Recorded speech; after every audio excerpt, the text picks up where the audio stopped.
Hello everyone, welcome to my channel. तो बिना किसी देरी के शुरू करते हैं इस ड्रामा का हिंदी एक्सप्लेनेशन का एपिसोड 6।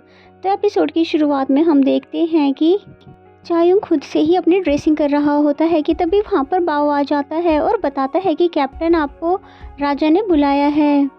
और फिर चायुंग जल्दी से अपने जख्मों को ढक लेता है और फिर राजा के पास पहुँच जाता है, जहाँ पर एडवाइजर जुएल चुल पहले से ही मौजूद होते हैं। साथ ही वहाँ पर एक इम्पीरियल ऑफिसर कुछ दरबारियों के नाम बताता है जिनकी मौत मीटिंग रूम में जहरीली गैस भरने की वजह से हुई थी।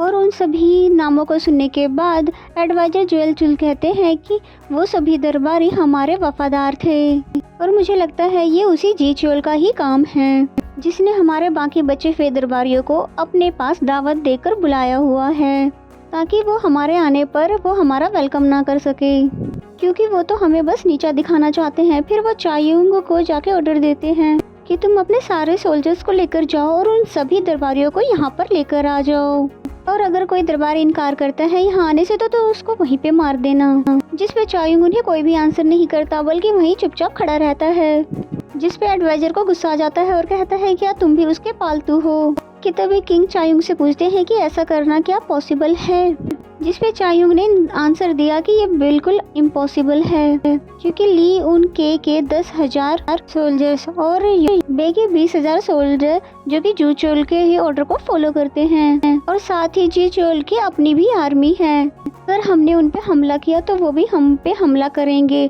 और फिर हमारा उनसे लड़ना बहुत मुश्किल है और हमारा बचना भी मुश्किल है। जिस पे किंग कहते हैं कि मुझे पता चला है कि मेरे वफादार दरबारियों को जी चोल ने मार दिया है, क्या वो ऐसा कर सकता है। जिस पे चायुंग कहता है कि वो ऐसा कर सकता है, लेकिन ये सच में उसी ने किया है या नहीं ये मुझे नहीं पता है। जिस पे किंग कहते हैं कि मैं तुम पे पूरा भरोसा करता हूँ क्योंकि तुमने अपनी जान की परवाह किए बिना मेरे ऑर्डर को फॉलो किया है, इसलिए मैं तुम्हें अपना सबसे भरोसेमंद दोस्त समझता हूँ। और क्या तुम हमेशा मेरे ऐसे ही वफादार रहोगे। जिस पे चायुंग उसे कुछ नहीं कहता बल्कि एक लेटर देता है और कहता है कि ये मुझे प्रीवियस किंग चे युंग ने दिया था, जिस पे ये लिखा था कि आपको युआन से कोरियो लाना मेरा लास्ट मिशन है और फिर इसके बाद मैं यहाँ से रिटायर होकर महल के बाहर कॉमन मैन की तरह अपनी जिंदगी जी सकता हूँ। जिस पे किंग उसको कहते हैं कि तुम मुझे इस सिचुएशन में अकेला छोड़कर नहीं जा सकते, और हाँ ये ऑर्डर प्रीवियस किंग का था और मैं अब तुम्हारा प्रेजेंट किंग हूँ, और मैं तुम्हें ऑर्डर देता हूँ कि तुम ये पता लगाओ कि हमारे सभी वफादार दरबारियों को किसने और क्यों मारा है, और हाँ अगर तुमने ये मिशन कंप्लीट कर दिया तो मैं तुम्हारे रिटायरमेंट के बारे में सोचूंगा। जिसके लिए चायुंग एग्री हो जाता है। एंड देन नेक्स्ट सीन में दिखाते हैं कि चायुंग अपने सोल्जर्स के साथ उसी मीटिंग रूम में आया हुआ है जहाँ पर उन सभी दरबारियों को जहरीली गैस के द्वारा मारा गया था। कि तभी बाओ को एक ऑफिशियल लेटर का टुकड़ा मिलता है, उस लेटर के ऊपर ब्लड लगा हुआ होता है और फिर वो चायुंग को दिखाता है और फिर कहता है कि हमें एक एविडेंस मिल गया है। जिस पे चायुंग उस कागज को देखने लग जाता है और फिर कहता है कि ये एविडेंस कैसे हो सकता है, इस पे तो कातिल का कोई भी नाम नहीं है, और हाँ ऐसे किसी भी कागज पर ब्लड लग जाने से वो कोई एविडेंस नहीं बन जाता है। और फिर कहते हैं कि चलो यहाँ से हम लोग चलते हैं। जिस पे कमांडर चांगसुक कहते हैं कि क्या हम वापस पैलेस जा रहे हैं। जिस पे चायुंग कहता है कि नहीं हम तो पार्टी में जा रहे हैं। और फिर क्या था, नेक्स्ट सीन में वो जी चोल की पार्टी में पहुंच भी जाते हैं और फिर उन सभी को देखकर वहां पे मौजूद जितने भी लोग थे बहुत ही ज्यादा हैरान हो जाते हैं। जिस पे कमांडर चांगसुक कहते हैं कि हम यहाँ पर किंग की ऑर्डर से आए हैं। जिस पे जी चोल कहता है कि हमारे किंग को हमारी कितनी ज्यादा परवाह है और आज वो इतनी दूर से आए हैं और उसके बाद भी उन्होंने हमारी खुशियों में शामिल होने के लिए अपने पर्सनल गार्ड्स को ही भेज दिए हैं।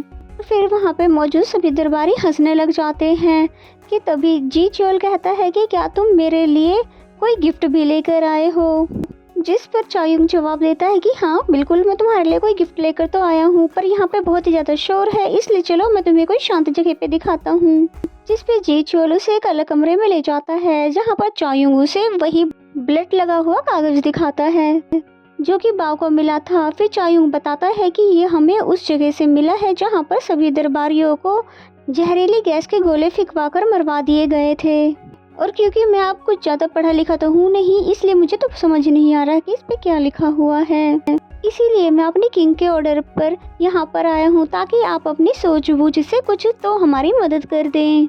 तो क्या आप हमारी मदद करेंगे इस मर्डर मिस्ट्री को सॉल्व करने के लिए?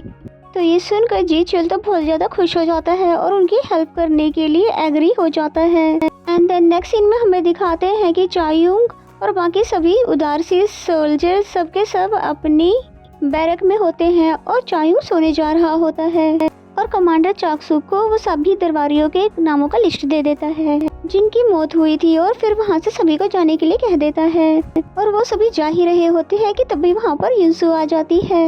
युनसु ने अपने ट्राउजर को काट कर शॉर्ट्स बनाए हुए थे और उसको ऐसा देखकर सभी सोल्जर्स रुक जाते हैं और उसे ही देखने लग जाते हैं और चायुंग भी उसको ऐसा देखकर बिल्कुल ही हैरान हो जाता है।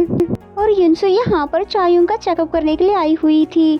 वो उसके पल्स और उसका फीवर चेक करने के लिए कोशिश कर रही थी पर चायुंग उसका हाथ हटा देता है और फिर अपने सोल्जर्स से कहता है कि इसको यहाँ से लेकर जाओ, जिस पे युनसु को तो बहुत ही ज़्यादा एम्बेरस फील होता है और फिर रोते हुए कहती है कि मैं तुम्हारी यहाँ पर ट्रीटमेंट करने की कोशिश कर रही हूँ, तो इसमें मैंने क्या गलत किया है और मैं तो अपनी दुनिया में अच्छी खासी ज़िंदगी जी रही थी, लेकिन तुम मुझे ज़बरदस्ती यहाँ पर लेकर आए हो और मुझे यहाँ पर कितनी ज़्यादा प्रॉब्लम फेस करनी पड़ रही है और ये सब सिर्फ तुम्हारी वजह से ही हो रहा है।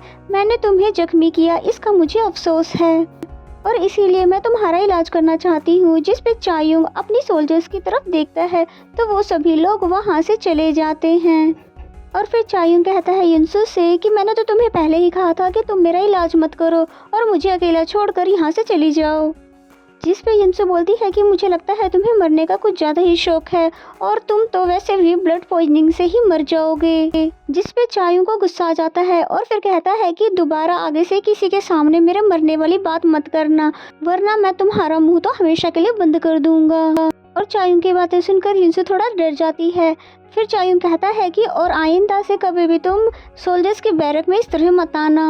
और फिर युनसु जैसे ही जाने लग जाती है तो फिर चायुंग उसका रास्ता रोक लेता है और फिर कहता है कि मुझे नहीं पता कि तुम हेवन में क्या पहनती थी, लेकिन यहाँ पर तुम अपने पैरों को ढक लो क्योंकि यहाँ पर तो इस तरह के कपड़े बिल्कुल नहीं चलेंगे।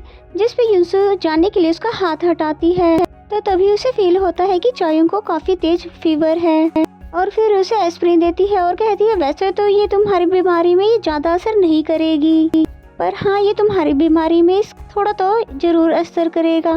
पर चायुंग तो उसकी दवाई ले ही नहीं रहा होता है। जिस पे युनसु कहती है कि प्लीज तुम मरना मत, मैं जानती हूँ कि तुम एक साइको पर्सन हो, लेकिन तुम मुझे अकेला छोड़कर मर गए तो मैं यहाँ पर क्या करूँगी और फिर मैं अपने घर कैसे जाऊँगी। इतना कहने के साथ ही वो एस्प्रिन की बोतल चायुंग के हाथों में पकड़ाकर वहाँ से चली जाती है और चायुंग वहाँ खड़ा होकर बस उसको जाते हुए देखता ही रह जाता है।